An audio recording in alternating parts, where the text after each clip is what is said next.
it over to you, my friend. Okay, thank you, Philip. Can you hear me well? Yes, sir. Loud and clear. Okay, terrific. I want to share my screen, make sure we get this part working. So, and move some stuff off the screen out of your way. Actually, give me just 1 second to do this one other thing. Hide the video panel. There you go. Now we're good. All right, so can you see the screen? Yes, sir. Okay. Got a pretty John Deere tractor and it's fixing to get some hay wrapped. Yes, it was. And this happens to be Fleming County, April. So you, this was the haylage you connected me with and helped me with on this project. So I want to talk about round bale silage or baleage tonight. And I'm excited to get a chance to visit with you in spite of the fact that we can't be in person, because I think at least we've discovered some things about round bale silage that I think you're going to be interested in. So here's what we're going to talk about. We're going to talk about knowing where to find more information on baleage. I'd like to think you're going to remember everything I say tonight, but I doubt it. So I'm going to show you some of that. We're going to talk about best practices to make good baleage. We're going to share some actual Kentucky results.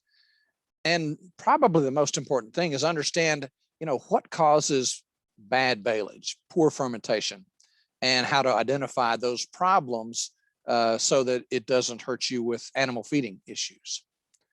So a couple of publications that I know Philip shared with you by email, and that is Baling Forage Crops for Silage, an AGR 173, and Baleage Frequently Asked Questions. And both of them are good, but I will tell you that the Frequently Asked Questions publication has really answered a lot of my questions whenever I was just getting started to try to understand baleage a lot better. And of course, if you want to locate any of our UK forage resources, if you just simply put in your search window, UKY forages, and then that will bring up this page, which is going to be all of where our resources are. So let's get started talking about baleage. We like baleage for a lot of reasons, but the biggest one is that it lets us avoid rain damage on our high quality forages, so we can cut forages more nearly on time. It has some disadvantages, some of them being we do need either sometimes more equipment, an extra tractor. We need heavier equipment. You need balers that are set up to handle the wetter material, and heavier tractors and so on, plus the wrapping equipment. And one of the ones that's really we'll talk about tonight is it's really hard to determine moisture content in the moment when you're in the field. You got it in a windrow and you're trying to decide, is it the right moisture content to bale and wrap? You will have some expense and labor involved that you might not have with hay alone. We don't have any way at all to recycle this plastic yet, so we've got to figure out what we do with it, and that is an issue I wish we had a better answer for. And we do have the potential for animal feeding issues and even death, but I will tell you that that's rare, and after tonight I believe you can avoid that completely with just a few observations and a test or two. So we're going to start off by looking at, what's the best practices to make baleage. First of all, we want the moisture content between 40 and 60%. And I put an asterisk there because you will see that we want to be on the wetter side of that range in order to do well. We want to cut the forage at the proper stage of maturity. And for most forages, that's going to be that changeover between vegetative and reproductive stage. So it's boot to early head for our small grains and grasses, and it's going to be, bud to first flower for our legumes. It gives us more water-soluble carbohydrates, and far be it from me to coach Kentuckians on value-added fermentation, but when we have more sugar, we have better fermentation, no kidding. But in the case of forage crops and baleage, it makes the pH drop, and that's what we need to preserve the forage. We need to have tight, uniform bales wrapped within 24 hours. Tight to exclude air as much as we can before we wrap with plastic. Uniform bales are really important when we're wrapping in an inline situation, such as shown in this picture here, because if we have a lot of size differential between bales, that plastic is trying to stretch up or down and wrap down around the next bale. And at that junction, we will get some oxygen seeping in, and that's what leads to some of the white mold that you will see between bales and on these edges of bales. It happens most frequently when we don't jam bales closely and tightly together, or when there's a lot of size differential between bales.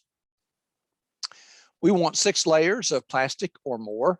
You can read in the literature that 4 is enough, but 6 gives us some insurance against some rodent damage or stems poking from either inside the forage sticking out or from the ground to make a hole in the bale.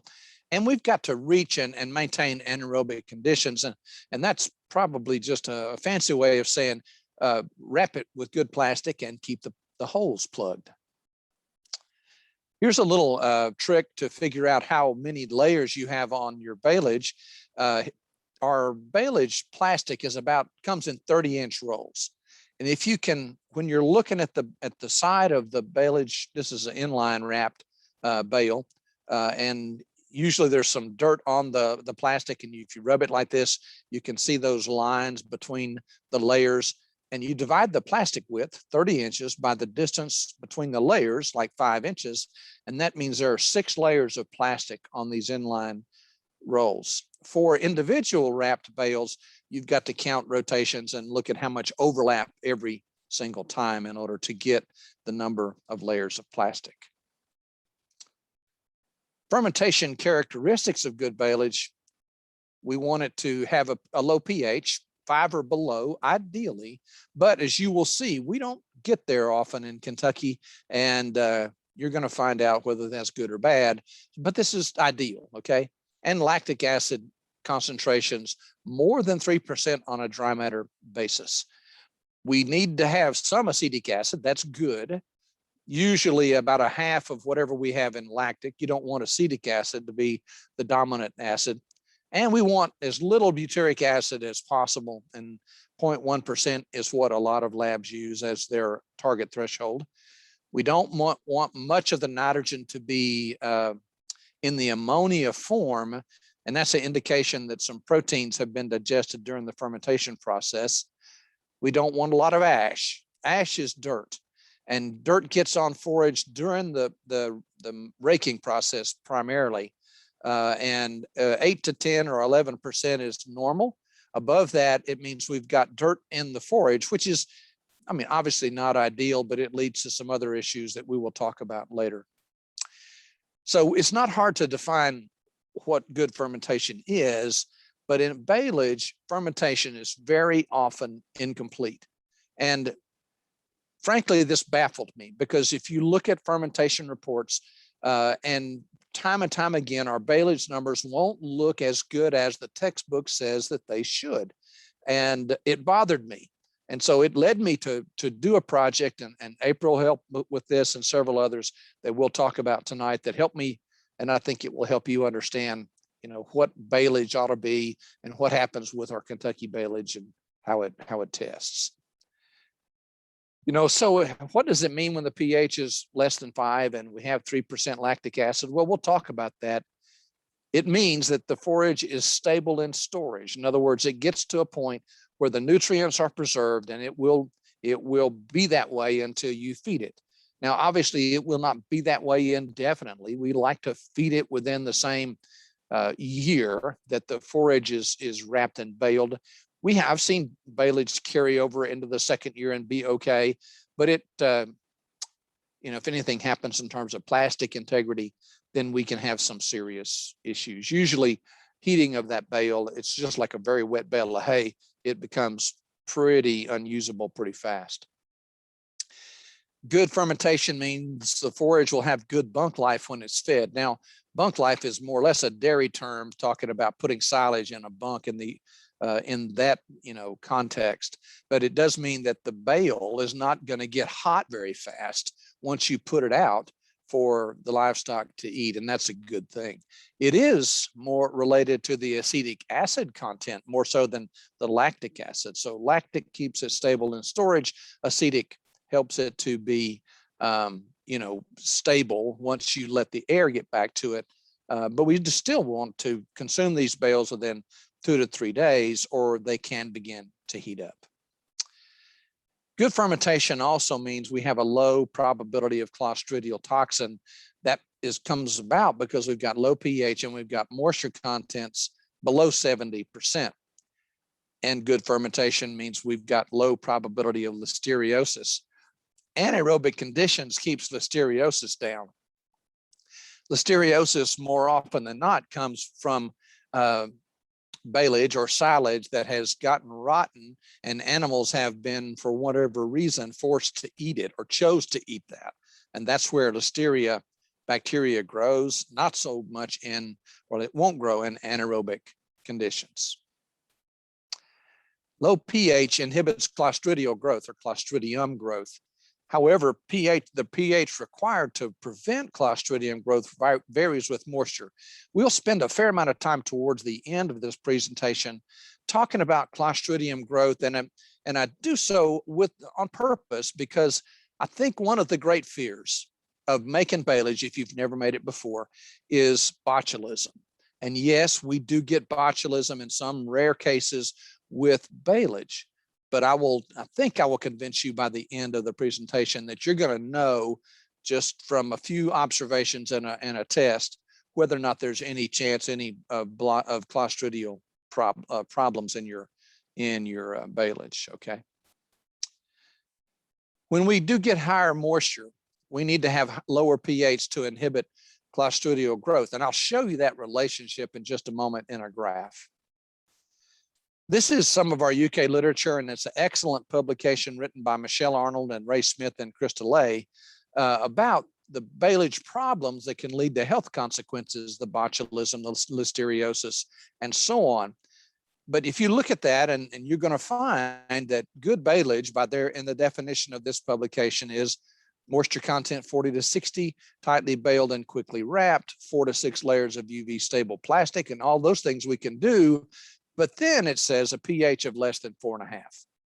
And time again, we don't see that. And so, if you're trying to square all this up and make it make sense in your mind, and you read this publication, you think, oh my gosh, my baleage is going to kill my cows, right? Well, it's not probably, but I wanted to know more.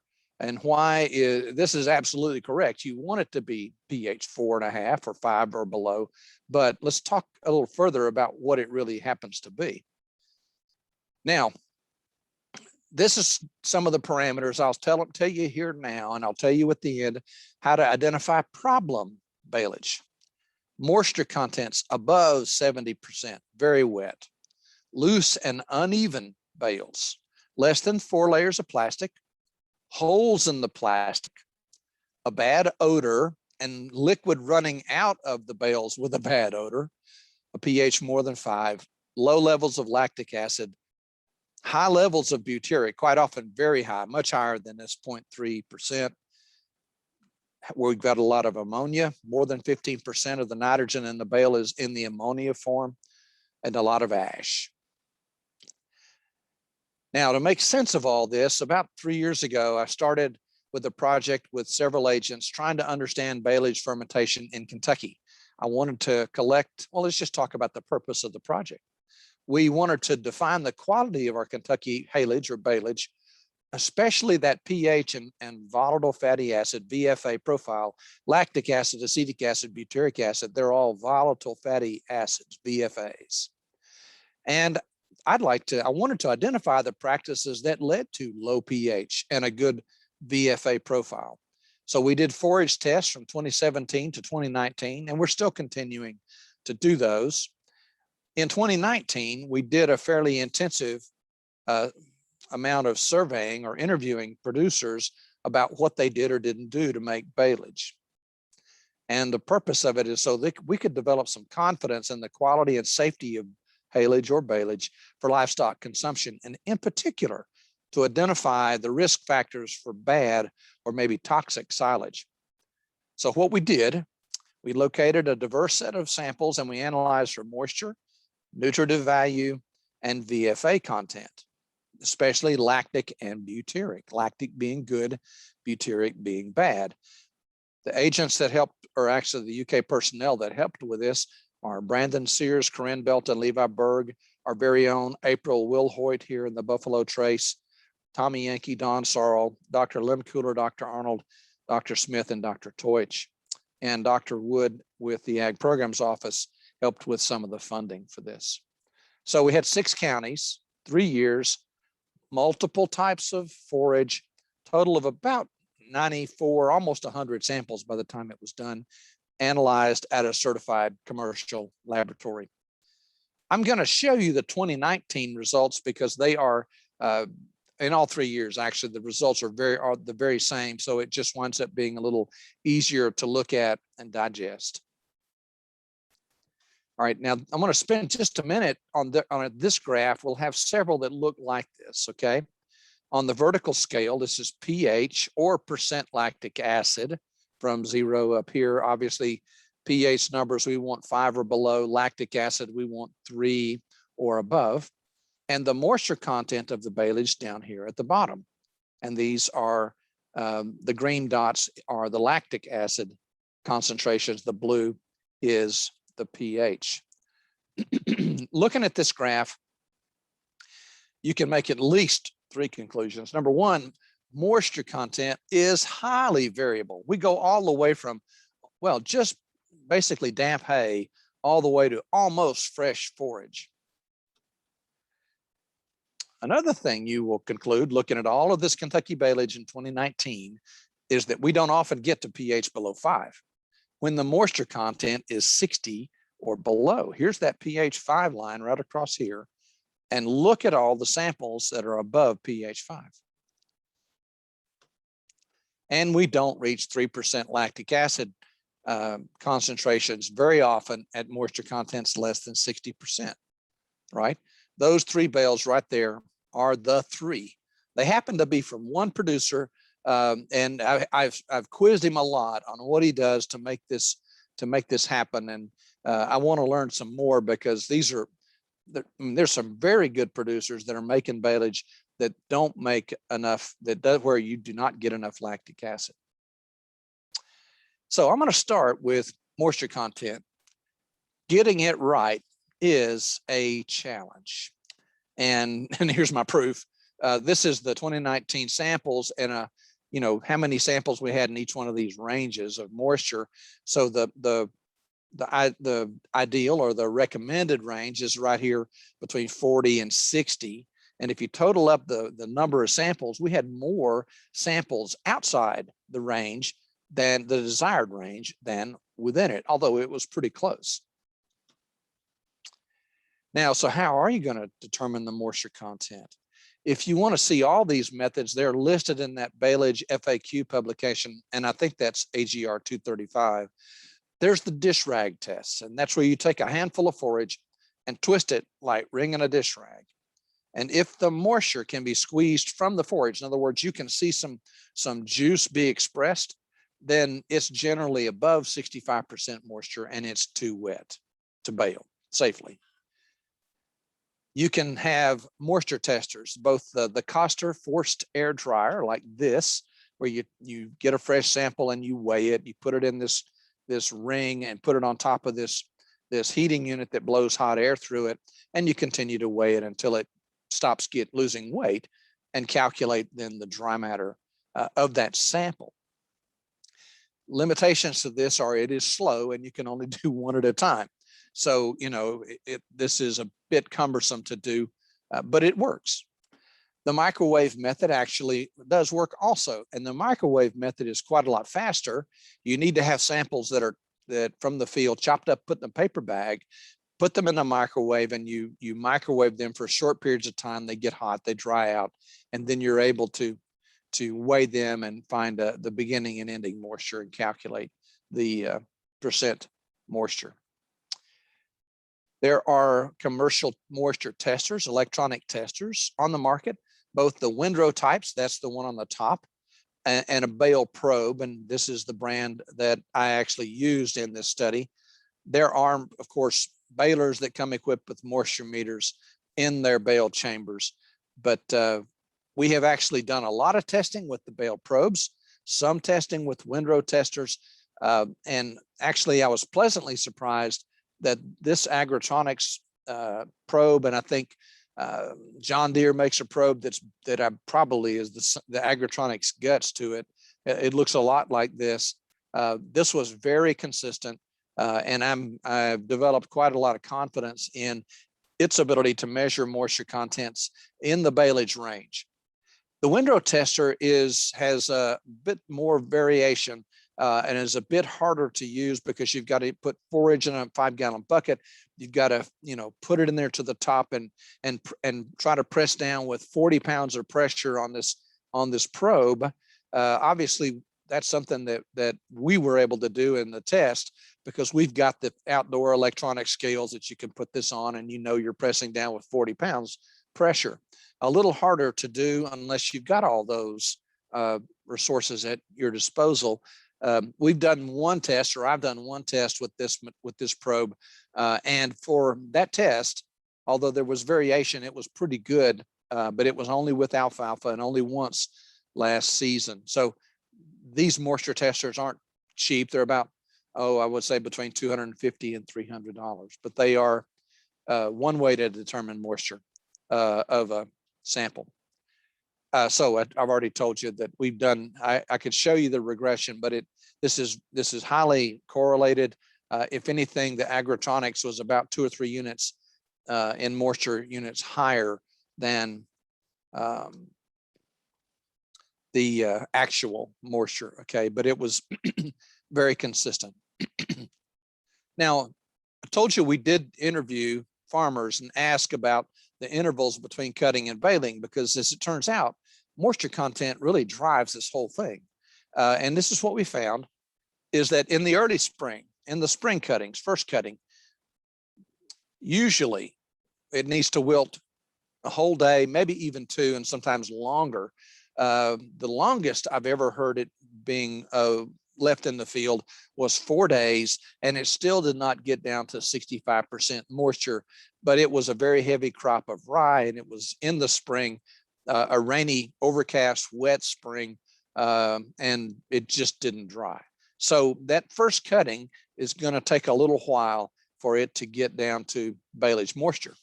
Summer cuttings, though, very often can get that way in less than 4 hours. So we're a lot of times when we have some sun and warmth, then the problem is keeping it moist, not getting it to that moisture content range. I want to show you this graph and actually drawing some lines on it to help you see what happens. This is actually alfalfa, second cutting, third cutting. It was done in Pennsylvania. So weather that would be comparable to ours, but maybe cooler here in the third cutting than we have in our third cuttings. But you can see the forage starts out at 80%, and just pay attention to the dotted lines. The treated ones were treated with potassium carbonate, a drying agent, and they did dry faster. But so let's just take a look at these drying curves for the dotted lines. So there's the second cutting, there's the third cutting, first day, second day, third day. And then I drew some lines on here to help make some sense out of this. 40 and 60, of course, are baling, the baleage ranges. And then, so we got down to 60% moisture on the first day. Right in the middle, it will say about halfway through the first day with the second cutting of alfalfa. And it stayed in the right moisture range between, the first day and all the way into the second morning. But by the time we got into the heat of the day and the dew had evaporated off of there, we were at 40%. Third cutting, maybe a heavier cutting. We don't know that from this study, and got to be cooler temperatures. You can see that this initial slope, how fast it started drying off, was slower. And so we reached that 60% moisture in the afternoon of the first day, and it stayed in good shape or in that range until the morning, actually the afternoon of the second day. Okay. So for summer cuttings, we get to that moisture content quickly. For spring cuttings, and also for things like Sudan grass, pearl millet, sorghum Sudans, they are very slow to get to that proper range, which in the summertime is not bad because that means you've got a bigger window of time to get them baled. Now, I told you that the pH that we need depends on moisture content. We want low pH to inhibit Clostridial growth. And this this graph goes a long way to explain why it is that our Kentucky Baleage can have pHs more than 5 and yet still be stable. Okay, so let's take this graph and take a look at all of its parts because it's kind of complicated. pH is the vertical scale. Dry matter concentration in grams per kilogram on the horizontal. And I apologize for not converting this both to moisture content and to English units, but let's just talk about this. 400 grams per kilogram dry matter is 60% moisture. So this is wetter down here. So 200 grams per kilo is 80% moisture content. So this is on this down scale down here is the very wet forage, and then we're drying out as we progress to the right. As we get down here to 50-50 or 500 grams per kilogram on the far right, that's this far right number. So at 60% moisture for grasses, this is dotted line, we need that 5.0 pH. For legumes, we can, because of their buffering capacity, then we can have up to about 5.7 pH and still be stable. And when we're below 60% moisture, as most of our baleage is, then the pH that is required to stop Clostridial growth goes up rapidly. All right. So this explains, at least to me, why we can have pHs in the low 5s with our baleage for grasses and even 5, 6, 7 or so for our legumes, and we still do not have any risk of Clostridial growth. Okay. Now, I don't know if I do this well in the latter part of the presentation, but we've talked about Clostridial growth, butyric acid, and so on. Clostridial bacteria come from the soil. They are the type of bacteria that can cause botulism. Okay, so that's why Clostridium growth is something to be concerned about in baleage. So here's the summary. At 60% moisture, we need a 5.7 in legumes and a 5.0 in grasses to inhibit Clostridia. And as we said, we don't get to some of these target numbers in a lot of cases. And so we have to look further to reassure ourselves that the baleage is good. We're going to look at these three things: butyric acid, percent of nitrogen as ammonia, and ash content. Now, I went back to the 2019 graph that you have seen, okay, and I drew some guidelines on it to help us to make sense out of the data. Here's the moisture range, 40 to 60. There's our 3% lactic acid, and we can just see a few of those samples that made it above 3%. We had a lot of these that did not. When we got above 60, the interesting thing is, this is above what we would consider to be recommended for baleage, right? But that's where we got our best lactic acid. So, it's not going to be bad to have wetter than 60% moisture content baleage. Now, but the problem is that look what happens to the lactic acid once we get to 70. It begins to tail off. And what happens there is the bacteria, the Clostridial bacteria present, are actually utilizing lactic acid and a lot of other stuff in the bale to create butyric acid and whatever else they're doing. So the question that I had, and I wanted to get an answer to, is about all these samples down here in the low moisture range. They just don't meet the parameters at all. They're not the right moisture. They don't have enough lactic acid. Their pH is not 5 or below. So is it a problem?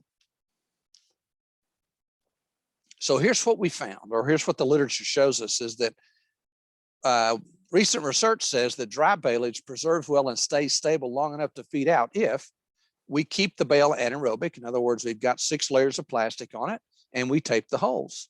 What they did was they took some of this dry baleage and they took the plastic off and they put thermocouples in it, or thermometers, and measured how long it took for the temperatures to rise. And the study showed that they actually had about a week. So most of our bales are fed out way faster than a week. So that was good news, and it should reassure you about some baleage. If you happen to be on the low end of the moisture, then not to worry, as long as it's covered good with plastic. Now we're going to dive deep into this Clostridial business, and because that's one of the things that I think, if I was your paid consultant and we're looking at your fermentation report, I'm going to look for conditions or parameters that make me think we may have had Clostridial growth, so I can give you some coaching. So if we've got very high moisture content, that's a red flag. We've got to have anaerobic conditions for Clostridium to grow. So if anaerobic conditions are important, why are holes in the plastic a problem? Well, here's the worst case scenario I've ever been involved in, was with a inline row of bales that had a big gash in it. And as it turns out, it took a lot of questioning and a lot of sampling to figure this out, but and it was very wet and it had a lot of dirt in it and a lot of other risk factors, but they did not have a problem until they got to that range of, those bales where the big gash was. So what happened was they had a big gash there. So we had oxygen obviously getting in there and we didn't have good fermentation, but right behind the area where the oxygen was at, it was still anaerobic, but it didn't have lactic acid or low pH, and Clostridial bacteria went to town. And actually he killed several cows. So we got to maintain anaerobic conditions to keep the plastic together. When we have poor fermentation, in other words, several things lead to poor fermentation, but harvesting mature forage so it doesn't have enough carbs to drop the pH is one way. And contamination of forage with primarily soil, sometimes manure. Always manure carries Clostridial bacteria. Dead animals sometimes are a source, and hard to prevent that all the way together in some of our bales, but we can try to minimize the amount of soil. Now I want to make a connection, or make the connection between botulism and Clostridium. The toxin that causes botulism is produced by the Clostridium botulinum bacteria. Now there are several Clostridium species of bacteria that are in the soil, on the forage. And by the way, forage standing without soil contamination or manure contamination has very low levels of Clostridium bacteria, okay? It has to be, we get that from soil or we get that from manure. The best indicator for Clostridial fermentation is butyric acid. Also the percent of nitrogen as ammonia, because the Clostridium bacteria some of them will break down forage protein and release ammonia, and high ash content, because dirt contains Clostridia. It's important to realize that just because we have butyric acid does not mean we have botulism. And here's my proof. This is that same set of samples in 2019, only we're looking at the percent butyric acid, the moisture content again, and the red dots are butyric. So you will remember we had, up until about 70% good lactic acid, and up to about 70%, by and large, our butyric numbers are low. Above 70%, then we began to creep up into some very high numbers. Now I know every one of these samples were fed, including this one. And now they may not have had great livestock performance, but no animals were lost by that sample right there, okay? So high butyric acid does not mean botulism. Now, should you worry if that's your silage sample? You betcha. That's not a good situation. So dirt and baleage is a risk factor. The normal levels are about 8 to 11. Most common scenarios for high ash come from rain damage, the splashing of soil, extremely dry conditions when raking and baling, or aggressive raking of a very heavy crop, okay? Specially drilled forages like the small grains that have bare dirt between the rows, okay? We most often see high ash content with small grains, but you can also see it with summer annuals. So I'm almost getting to the end here, so thanks for listening. We did find some correlation of practices to good baleage: cutting early, having tight uniform bales, and mowing what can be wrapped in a day. Getting the moisture content between 50 and 60% helped. Having 6+ layers of plastic and keeping the plastic intact. What we did not have enough samples to test to know whether it was related or not to good baleage was the type of mower. In other words, is a conditioning mower essential for this? And I would have to say probably not. Conditioning mowers help for the stems and things like alfalfa or pearl millet or things like that for those stems to dry faster, but it doesn't necessarily well, we didn't have enough data to say that it was necessary for good baleage. The baleage type did not seem to matter. We had some balers that had the knives in it to cut the bales. Now it's absolutely true that when you engage the knives on these balers that have knives, that those bales will be denser, and that will help. But we didn't have enough, again, to test whether or not it's worth doing, worth going out and buying those. The rake type, we only had one type of rake in these samples, and that was the wheel type. And we had absolutely nobody using a silage inoculant. And I've got to believe that on silage made in the spring and in the fall, that a silage inoculant, which is adding those fermentation bacteria to the forage before you bale it, would be helpful. That's what the research shows, but we didn't have it in this study. If I was your paid consultant and you're making baleage, then we're going to test it. And here's what we're going to test it for. You need to test for the forage quality for obvious reasons if you're going to feed it. But that's also where you're going to get the moisture content and the ash content number. And we need to get a fermentation panel to get the pH and the concentrations of volatile fatty acids, the lactic, acetic, propionic, butyric, and the percent nitrogen as ammonia. And we know which things are good. Lactic is good, low pH is good, butyric is not good. High amounts of nitrogen as ammonia are also an indicator, right? If you suspect, and you absolutely want to know if a sample has botulism in it, there is a national botulism reference laboratory. They're very helpful people. I've spoken to Terry Webb. Now, I will tell you that it is not cheap. It's $150 a sample, at least the last time I checked. And I would say that you can determine whether or not you've got botulism a lot easier, or at least the risk of it a lot easier than sending a sample to them. So as I summarize this, the best practices: getting the moisture content right, cutting early enough that there's fermentable carbs in the forage, tightly wrapping the bales as uniformly in size as you can make them if you're going to wrap them in line with an inline wrapper, and wrap them within 24 hours of baling. 6 layers of plastic or more, and get and maintain those anaerobic conditions by using good plastic and keeping the holes plugged. Now, you can also determine how you've got problem baleage, and these are some of the things you can look for. Now, problem baleage, if you have one of these things on this list, that does not necessarily, some of them are worse than others to have, but if you have them all, then we have a big problem.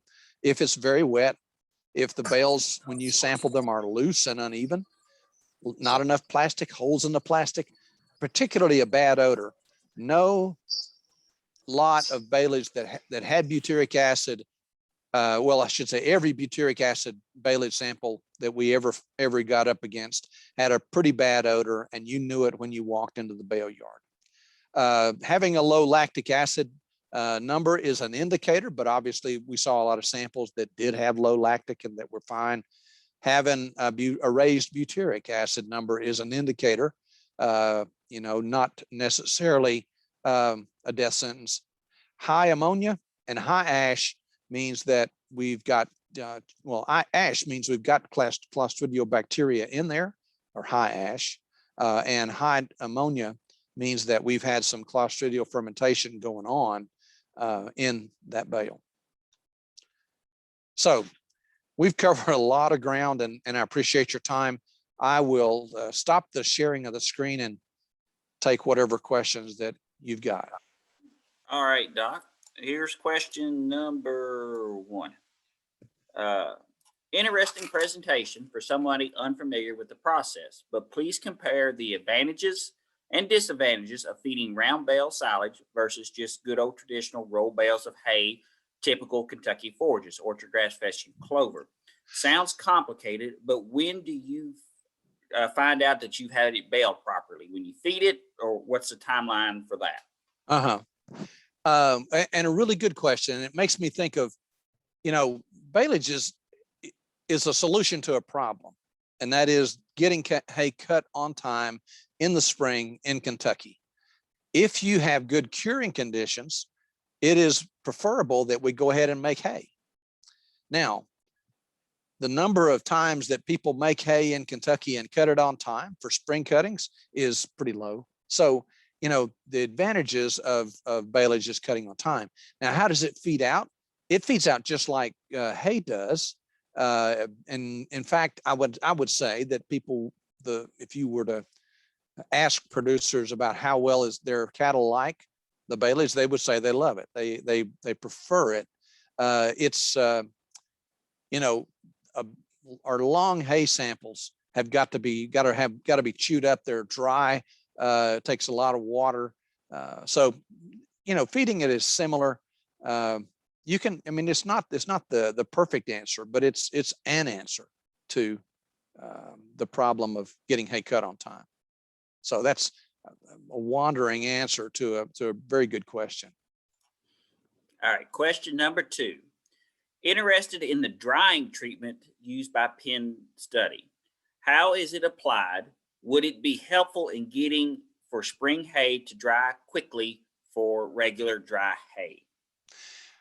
Well, good question. The drying treatment is potassium carbonate, and 30 years ago, it was quite a widely available product, and it probably still is. You spray it on ahead of the cutter bar. It takes a lot. You have to use a lot of water because you need to obviously coat the forage with that liquid solution of potassium carbonate. It does make the hay dry faster. It is more useful for forages like alfalfa and red clover that have a waxy stem than it is for some of our grasses. So that's the story on potassium carbonate. And if you were to, I would say if you could do it, and it's going to help. You could see it probably got down to hay moisture in 2 days, not 3, in their study. But you wind up carrying a lot of water around with you and having to spray that ahead of your cutter bar. And in practice, producers did not, if they started using it, they would acknowledge it worked, but they just didn't like all the water that they had to carry around. Okay. Next question. Is it possible to have botulism conditions in just 1 or 2 bales in a line? Also, I've heard that it's caused by baling up a dead animal that can cause botulism. Is that true as well?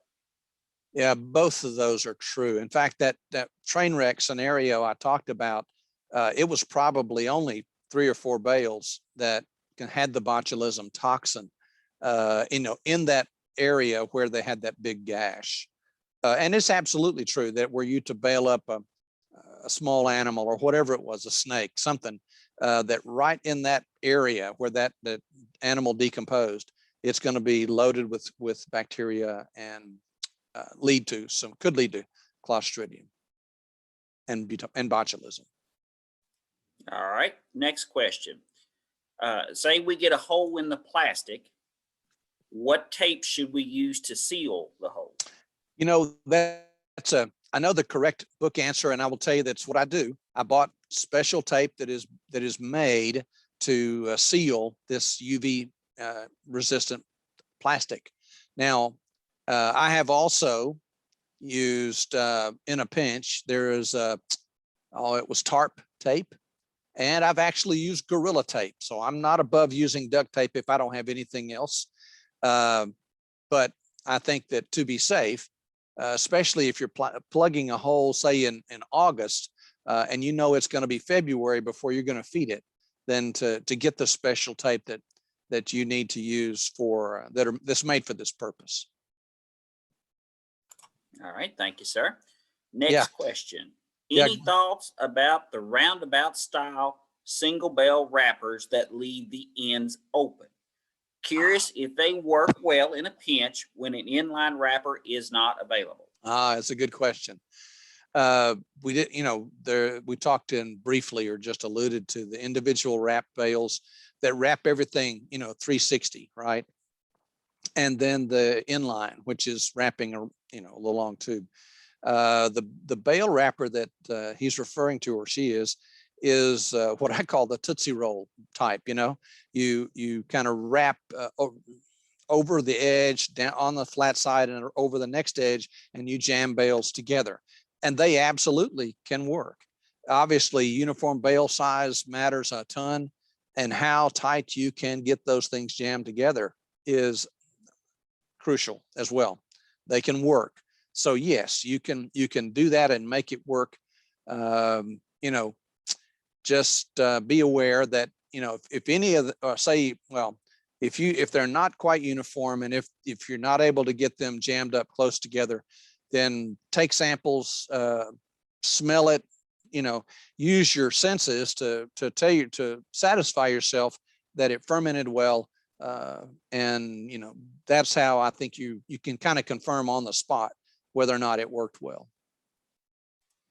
Okay.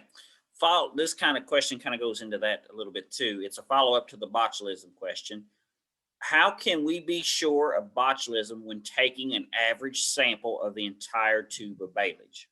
Yeah, no, you can't. And in fact, that train wreck I was talking about, it took us forever to figure that out because we were taking big samples, right? Multiple cores. And it just didn't come back looking dead bang like it was a problem until, well, in fact, we never did sample just those problem bales, but we kept asking questions until we found out that it was that, gashed up hay or haylage that caused the botulism. And then it was completely clear that, if you're trying to find out the botulism toxin presence, then you've got to look at the bale that you suspect, not 25 bales in the row. Okay, got a comment that Gorilla tape is UV resistant. Not sure about the duct tape, but the Gorilla tape is. There you go. Thank you, April. I was in a pinch. Is it safe to say that if the bales smell good, it's good, and if it smells bad, it should be used for erosion control in the hollow? I like that. I think that rule will take you a long ways. Okay. I've got one question that's not a baleage question, but it's a hay wrap question. Okay. What's your thoughts on wrapping dry hay to keep weather off of it? I mean, we're below 20% moisture dry hay. Oh, I will say, I think it's a good idea. Now, I will say it makes me nervous a little bit, because if all hay is going to sweat some and will, push out some moisture, right?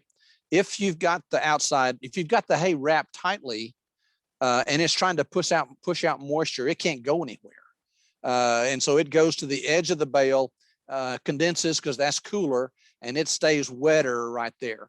Now, you know, Philip, it does depend on whether you're wrapping it with 6 layers or whether you're just putting a quick, you know, couple of layers on there. If air can get in there, then you can have a train wreck. And I've got people that swear by that process, and I've had people who have had train wrecks and said, I'm not going to do it again. So it's not free from a problem or two.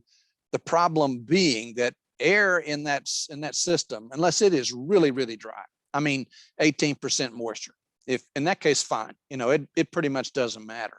But if it's on the damp side, then you're going to have some heating, some spoilage, and how much, I don't know. If you read our literature, we say for an inline tube of that stuff, you should cut it between every bale to let the water out.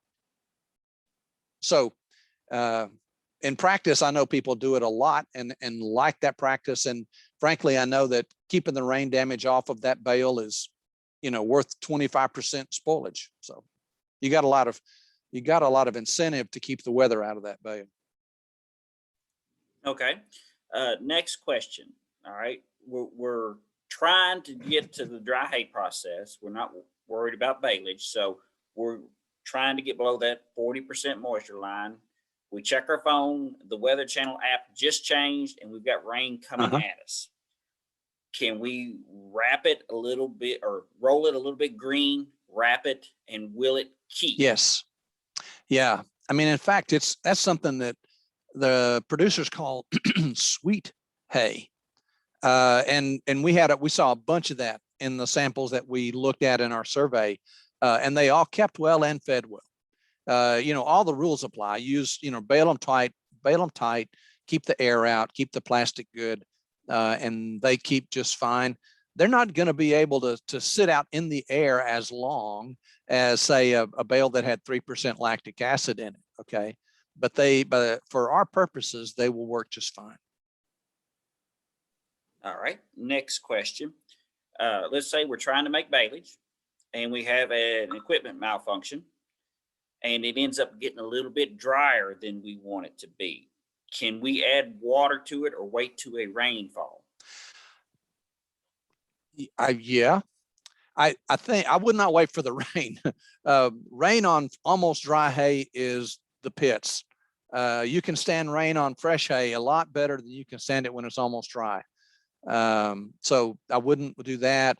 I don't think it's worth your effort to try to put the water back in there. It would take a lot. I mean, a lot to raise that moisture very much. I would just say, roll it, wrap it, and, you know, treat it like baleage and you're going to be good. It's not going to ferment very well, but it will keep just fine. Okay. And now I've got one question. You were talking about the moisture testers. Most of them, or at least the ones I've been experienced with, are geared for alfalfa. Okay. Is there a chart or something that I can use to do different species, such as grasses, clovers, or something like that? Or do I just go off of what the moisture meter says? Does it make a difference?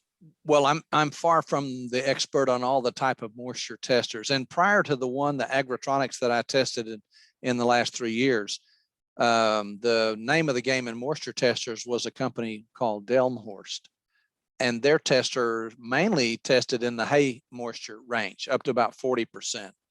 So obviously not helpful for us. Now the Agritronics, the one I am familiar with, it is calibrated almost to the extreme in terms of the type of forage that you can measure with it. So it has that, it's an internal choice, and you can set that. So I would say you can measure any forage with it. And for all the forages that I tested, I only used the baleage setting, you know, their #1 baleage setting. I didn't try to adjust for species. And I got just tremendous agreement between the actual moisture and that moisture tester. Thank you, sir. That's all the questions that I have. Just a quick reminder, don't forget, if you have not filled out the survey for the sign, please do so by no later than April 1st. Don't forget about next week with Dr. Ray Smith. We'll talk about warm and cool season forages. And if I don't have any more questions, guys, I'll hang around for a few minutes. Doc, I don't care if you don't care to hang around for just a couple of minutes in case something else comes in. April put the form or the survey form. Let's try that again. April put the Quatrix link for the survey in the chat. Ron said, great job. We do appreciate you, Doc. Thank you. But if no other questions, guys, you have a great evening, and I will see you all next Monday night.